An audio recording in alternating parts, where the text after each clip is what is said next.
Friends welcome to Telugu education tips YouTube channel. Friends వాళ్ళ వీడియోలో నేను మీతో డిస్కస్ చేయబోతున్న టాపిక్ ఏంటంటే ఏపీ పాలిసెట్ 2025కి సంబంధించి కౌన్సిలింగ్కి ఎలా పిలుస్తారు అన్నది మనం వీడియోలో అయితే తెలుసుకుందాం. మెయిన్గా ర్యాంక్ వైజ్ పిలుస్తారా లేదంటే ఎవరన్నా మనం కౌన్సిలింగ్కి వెళ్ళొచ్చా, అసలు కౌన్సిలింగ్కి వీళ్ళు మనకు సర్టిఫికేట్ వెరిఫికేషన్కి పిలవడం అన్నది ఏ విధంగా ఉంటుంది, డెమో డేట్స్ అన్నది కూడా నేను వీడియోలో అయితే మీకు చూపిస్తాను. సో వీడియో అనేది ఇంట్రెస్టింగ్గా యూస్ఫుల్గా ఉంటుంది, పూర్తిగా చూడడానికి అయితే ట్రై చేయండి. ఇక టాపిక్ అయితే స్టార్ట్ చేసే ముందు నా చిన్న రిక్వెస్ట్ ఏంటంటే ఇప్పటివరకు మన తెలుగు ఎడ్యుకేషన్ టిప్స్ యూట్యూబ్ ఛానల్ని మీరు ఎవరైనా సబ్స్క్రైబ్ చేయకుండా చూస్తున్నట్టయితే మీకు యూస్ఫుల్ అయ్యే ఇలాంటి ఎన్నో వీడియోస్ కోసం అయితే సబ్స్క్రైబ్ చేసుకోండి. ఫ్రెండ్స్ ఇక టాపిక్లోకి వచ్చేసినట్టయితే మెయిన్గా మనకు కౌన్సిలింగ్కి ఎలా పిలుస్తారు అన్నది మనం మాట్లాడుకుందాం. ఇక్కడ కౌన్సిలింగ్కి అంటే ఏదైతే రిజిస్ట్రేషన్ ఫీజు ఉందో అది అందరూ కూడా పే చేస్తారు. ఆ తర్వాత మనకు సర్టిఫికేట్ వెరిఫికేషన్ ఉంటుంది కదా, అది మోస్ట్ ఇంపార్టెంట్ థింగ్. అందుకు మనకు ఆ యొక్క సర్టిఫికేట్ వెరిఫికేషన్కి ఎలా పిలుస్తారు అన్నది గమనించినట్టయితే ఫ్రెండ్స్ ఇక్కడ గుర్తుపెట్టుకోండి, ప్యూర్లీ మనకు ర్యాంక్ వైజే పిలవడం అనేది జరుగుతుంది.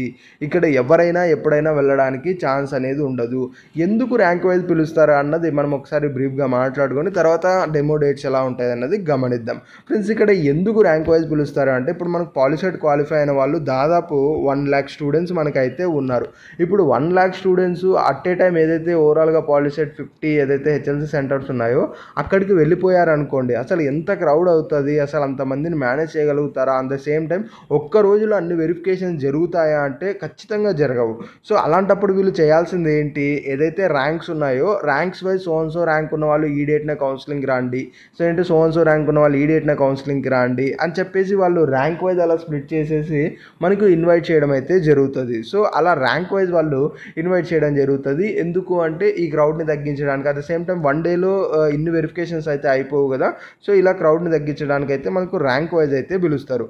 మరి ర్యాంక్ వైజ్ పిలిచినప్పుడు చూడడానికి ఎలా ఉంటుంది డేట్స్ అన్నది గమనించినట్టయితే ఇక్కడ మీరు స్క్రీన్ పైన అయితే చూడొచ్చు. ఇవి లాస్ట్ ఇయర్కి సంబంధించిన డేట్స్. ఇక్కడ మనకి ఎలా ఉంటుంది అంటే మనకు సో కౌన్సిలింగ్ డేట్ ఒక డేట్ అయితే ఇచ్చేస్తారు. ఆ డేట్ రోజు ఏంటి అంటే ఫస్ట్ ర్యాంక్ నుంచి 12,000 ర్యాంక్ వరకు ఎవరైతే ఉన్నారో వాళ్ళందరూ కూడా సర్టిఫికేట్ వెరిఫికేషన్కి అయితే వెళ్ళిపోవచ్చు. అలానే నెక్స్ట్ డే ఇంకొక డేట్ అయితే ఇచ్చేస్తారు. అక్కడ మనకు ఏదైతే మనకు 12,000 అయితే ఉందో 12,000 నుంచి 27,000 వరకు ర్యాంక్ ఎవరికైతే వచ్చి ఉన్నదో వాళ్ళందరూ కూడా సెకండ్ డే కౌన్సిలింగ్కి అయితే వెళ్ళిపోవచ్చు. ఇలా మనకు ఏవైతే ర్యాంక్స్ ఉంటాయో ర్యాంక్స్ వైజ్ మనకు స్ప్లిట్ చేయడం అయితే జరుగుతుంది. అలానే ఇక్కడ లాస్ట్కి వచ్చేటప్పటికి ఏమైపోతుంది అంటే రిమైనింగ్ ఎవరైతే పెండింగ్ ఉన్నారో వాళ్ళందరూ కూడా మనకు వెళ్ళిపోవచ్చు అని అయితే చెప్పేస్తారనమాట. అంటే లాస్ట్ డే ఏదైతే సర్టిఫికేట్ వెరిఫికేషన్ జరుగుతుందో ఆ రోజు మనకు ఏదైతే వాళ్ళు మెయిన్ ఒక నెంబర్ ఒక ర్యాంక్ అనుకున్నారో అక్కడ నుంచి లాస్ట్ ర్యాంక్ ఎంత అయితే ఉందో వాళ్ళందరూ కూడా సర్టిఫికేట్ వెరిఫికేషన్కి వెళ్ళొచ్చు అన్నట్టు అయితే చెప్పేస్తారు.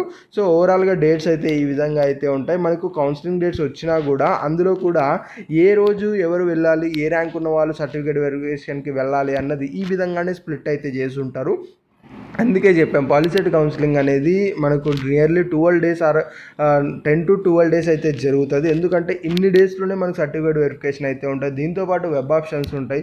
సో ఎందుకు అంటే సో ఇంత క్రౌడ్ తగ్గించడానికి, అలా సేమ్ టైం మనకు వెరిఫికేషన్ కూడా ఒక రోజులో అవ్వవు కాబట్టి ఇలా స్ప్లిట్ చేసి మనకు కాల్ చేసి వాళ్ళైతే వెరిఫికేషన్ అయితే చేస్తూ ఉంటారు. ఈ విధంగా డేట్స్ అయితే చూడడానికి అయితే ఉంటాయి. మనకు అఫీషియల్గా డేట్స్ వచ్చినా కూడా నేను క్లియర్గా అప్డేట్ అయితే చేస్తాను. ఫ్రెండ్స్ ఒక చిన్న ఇన్ఫర్మేషన్ ఏంటంటే మనకి ఎడ్యుకేషన్ ఛానల్తో పాటు బ్లాగ్ ఛానల్ కూడా ఉంది, తేజ బ్లాగ్స్ అండ్ ఫ్లేవర్స్ అని. దీని యొక్క లింక్ డిస్క్రిప్షన్లో అయితే ఉంటుంది, ఒకసారి అయితే గమనించండి. ఇంట్రెస్ట్ ఉన్న వాళ్ళు అయితే ఒకసారి వీడియోస్ వాచ్ చేసి బాగున్నట్టయితే కామెంట్ చేయండి. ఏదైనా ఇంప్రూవ్ చేసుకోవాలనుకున్నా కూడా సజెషన్స్ అయితే కామెంట్ చేయండి. ఇది ఫ్రెండ్స్ మెయిన్గా వీడియోలో తెలుసుకున్నది. వీడియో నచ్చినట్లయితే లైక్ చేయండి. మరి ముఖ్యంగా మన తెలుగు ఎడ్యుకేషన్ టిప్స్ యూట్యూబ్ ఛానల్ని మీరు ఎవరైనా సబ్స్క్రైబ్ చేయకుండా చూస్తున్నట్టే మీకు యూస్ఫుల్ అయ్యే ఇలాంటి ఎన్నో వీడియోస్ కోసం అయితే సబ్స్క్రైబ్ చేసుకోండి.